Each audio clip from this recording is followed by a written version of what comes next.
Yesterday I did a video and just checking to make sure everything is in focus.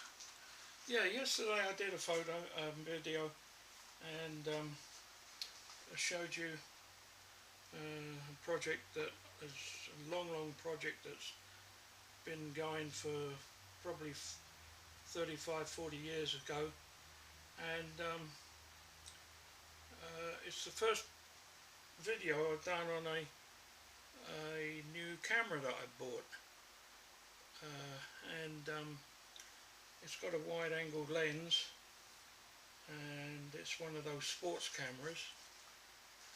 Manufacturer is AEE. I'm not sure if that's Chinese or it might even be European, I'm not sure. But anyway, I don't know much about cameras and the different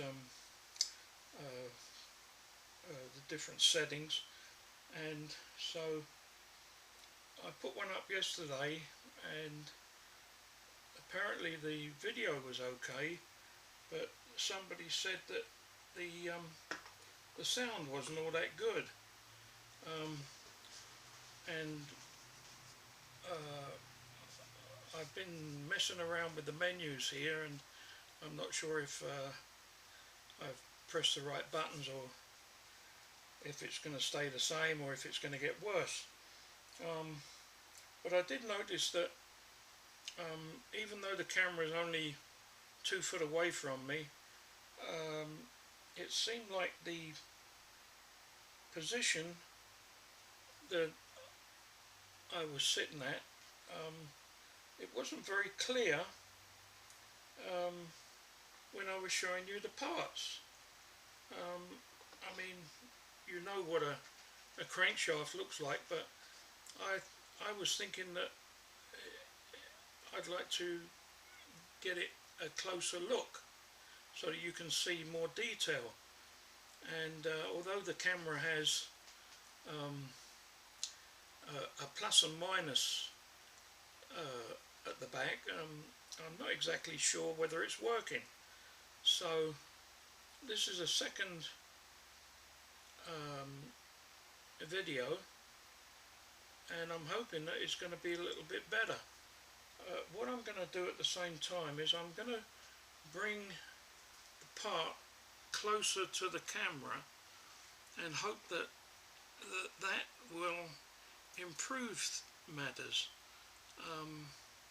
If that's the case, then I need to have the camera closer to me when I'm demonstrating. But I hope you can see that. This is the crankshaft that I machined. I've machined it from a material called SPS, and it's a tool steel, but I think that the highest Rockwell reading you can get from it after hardening is somewhere around about 52 Rockwell. I believe it's the same kind of material that they use on Umbraco socket head screws, that kind of thing, tools, wrenches, stuff like that, where it does toughen up, but it doesn't get very brittle. So anyway, I had a piece given to me, and it was normalized, and I machined the crankshaft out of that, and I didn't harden it. I've left it as it is because I figure that if V.T. Westbury says it's okay, then you can pretty much be assured that it is. So that is the crankshaft there, and I don't know if you can see the bolts. I've got Umbraco bolts, screws. They're all BA screws. I've got lots of BH stuff because I came from England, and so I tend to use what I have, taps and so forth. So I don't like metric, can't get on with that. So I use BA stuff, and I think, I'm not sure if the bolts are 5BA or 7BA, I'm not sure. But anyway, they're socket heads, so what I did was I drilled through the heads, horizontally through the heads,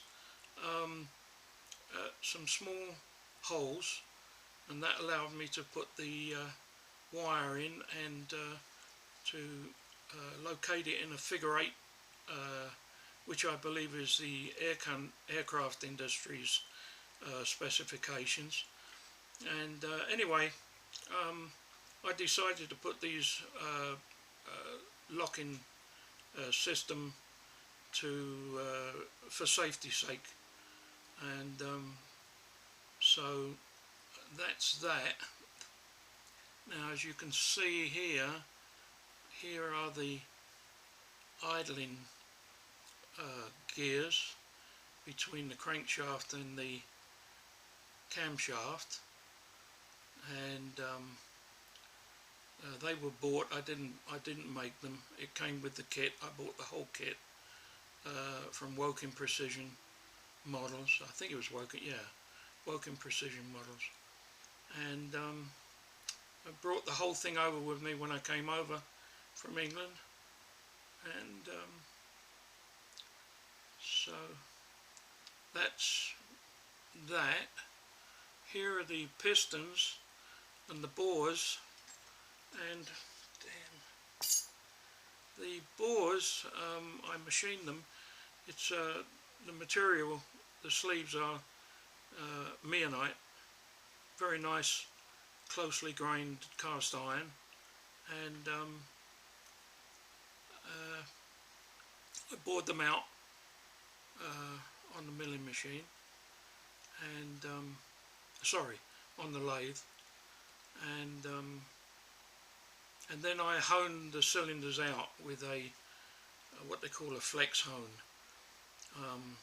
I got a large coffee tin and filled it up with I think about a litre of oil, and then I submerged the whole lot inside the tin, submerged the block in, and honed it with the flex hone, and it did a very nice job.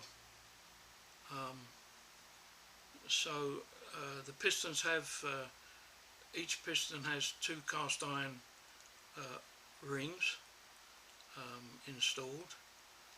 So that's basically as far as I've got there. I've got lots of other stuff packed away that I've machined and finished, and haven't bothered to assemble everything up because I don't want it. Excuse me. I don't like assembling and disassembling and assembling. I try to cut it out as much as I can. So that's why everything at the moment is like this. This is something that I didn't show you in the previous video, and again, that's the casting that came with the kit, and the carburetor is all finished, all done, and the ports are all, they were all cast in. All I had to do was to drill a hole, or 2 holes, down through the casting, and that was about the only machining other than this face and the end. I had to machine the end. So that's that. And this is another part that I didn't show yesterday in the original video.